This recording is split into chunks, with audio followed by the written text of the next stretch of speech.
Hello everyone दोस्तों, मैं Arun Sharma. The सोच देख रहे हैं आप। दोस्तों, इस वीडियो में बात करने वाले हैं मध्य प्रदेश के बारे में कि मध्य प्रदेश में मामा शिवराज और महाराज दोनों पे बीजेपी मेहरबान होने वाली है। अगर आप चैनल पहली बार जुड़ सकते हैं ताकि सारी वीडियो को देख पाए। दोस्तों, बात करते हैं शिवराज के बारे में और मामा के महाराज के बारे में कि दोनों मध्य प्रदेश की राजनीति में इस बार सबसे पीछे रह गए, पर इस बार बीजेपी शायद उन पे दाव खेलने को तैयार है। जिस तरीके से मामा का राज और खत्म हो चुका था, वहां से शिवराज रोते नजर आते थे, पर बीजेपी लोकसभा चुनाव में उनको जिम्मेदारी देने के लिए सोच सकती है। और बीजेपी ने अभी चुनावी लिस्ट जारी करने की घोषणा में कुछ टाइम लगेगा, पर बीजेपी ने मामा शिवराज को विदिशा से चुनाव टिकट देने का ऐलान करने की कगार पे है। हो सकता है कि मामा को ये एरिया से मिलेगा। लोकसभा चुनाव जीतने के बाद मामा जी की क्या हालत बीजेपी में होगी, क्या उनको अच्छे पद दिए जाएंगे या केंद्र की राजनीति में एंट्री कराई जाएगी, ये तो वक्त बताएगा। इसके साथ साथ ज्योतिराज सिंधिया, जिन्होंने मामा जी की सरकार का बेटा कर करा के रख दिया, तो खुद सीएम तो नहीं बन पाए, पर मामा जी के पत्ते साफ किए। और काफी दिनों से बीजेपी के साथ वो गाल बजाते नजर आ रहे थे, और इस बार बीजेपी शायद उनको इस बार टिकट देने का मूड बना चुकी है। अभी बीजेपी कश्मकश में है कि उनको गुना से टिकट दी जाए या ग्वालियर से टिकट जाए, क्योंकि बीजेपी को पता है कि वो कांग्रेस की टिकट पे बहुत बुरी तरीके से हार चुके थे और बीजेपी के कैंडिडेट ने ही उनको हराया था।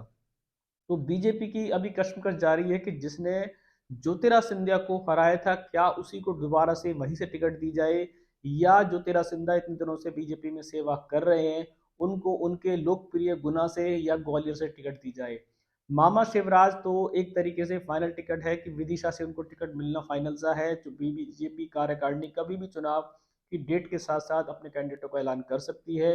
अब बची ज्योतिराज सिंधिया के राज की बात की। ज्योतिराज सिंधिया को गुना से और ग्वालियर से टिकट मिलने में बीजेपी मंथन जारी है, क्योंकि जब बीजेपी से की टिकट से कैंडिडेट ने ज्योतिराज सिंधिया को बहुत बुरी तरीके से कांग्रेस में हराया था, वो कैंडिडेट बीजेपी आज भी इस कैंडिडेट को लड़ाने के मन बना रही है। कहीं ऐसा ना हो कि ज्योतिराज सिंधिया का पत्ता फिर दोबारा से कट जाए, क्योंकि जीता हुआ कैंडिडेट को बीजेपी प्रथम लेके चल रही है। पर बीजेपी का इस बार अभियान है कि वो इस बार अपने खास खास केंद्रीय मंत्रियों पे इलेक्शन दाव पे लगा रही है, स्थानीय नेताओं को वो पीछे हटा रही है और दूसरा नए नए चेहरों पे दाव लगा रही है। मामा शिवराज के पास तो अब कोई उपलक्ष्य और कोई चांस बचा नहीं था बीजेपी के साथ रहने के अलावा। उनको राजनीति मंडल में भी कोई जगह नहीं दी गई। खाली केरल में चुनाव में हाथ हिलाने की प्रचार की ड्यूटी दे दी गई, जिससे मामा जी नाराज हैं और जनता में रोते नजर आते हैं। और वो साफ कहते हैं कि उनकी अब बीजेपी में कोई जरूरत नहीं रह गई है। लोकसभा चुनाव लड़ना उनकी मजबूरी है और बीजेपी में रहना उनकी मजबूरी है, क्योंकि बीजेपी शायद वो अभी भी कोई आस और कवास लगा के बैठे हैं कि शायद दे दे।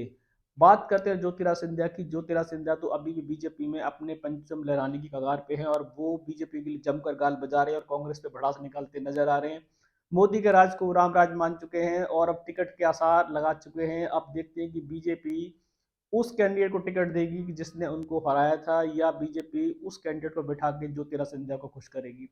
दोस्तों, फिलहाल मध्य प्रदेश की राजनीति फिर दोबारा से गर्मा गई है। जहां कमलनाथ ने कांग्रेस को झटके दिए थे, वहां दोबारा से अब बीजेपी में ज्योतिराज सिंधिया, मामा और शिवराज और महाराज देखा जाए तो आमने सामने आने वाले हैं और दोनों को बीजेपी इस बार मैदान में उतार रही है।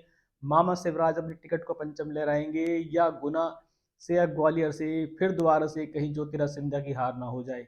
बीजेपी इस मंथन को लेके जारी है। अब दोनों पे बीजेपी को दाव लगाना है, क्योंकि बीजेपी कमिटमेंट कर रही है कि ग्वालियर से या गुना से ज्योतिराज सिंधिया को चांस दिया जाए।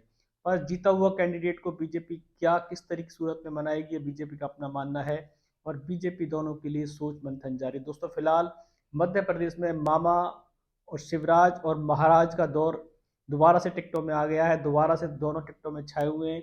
दोनों को टिकट मिलने के आसार हैं। अब देखते हैं कि टिकट मिलने के बावजूद क्या कमल और बीजेपी के चेहरे पे, मोदी जी के चेहरे पे ये अपनी अपनी सीट निकाल पाएंगे। ये समय बताएगा। उस रुझान पर अपनी नजर बनाइए। कोई नया अपडेट मिलेगा हम आपको समय से पहले बताएंगे। अगर आप चैनल पहली बार हैं, जुड़ सकते हैं ताकि सारी वीडियो को देख पाएं। दोस्तों, मैं अरुण शर्मा मिलूंगा नई सोच के साथ। अपना ध्यान रखें। नमस्कार।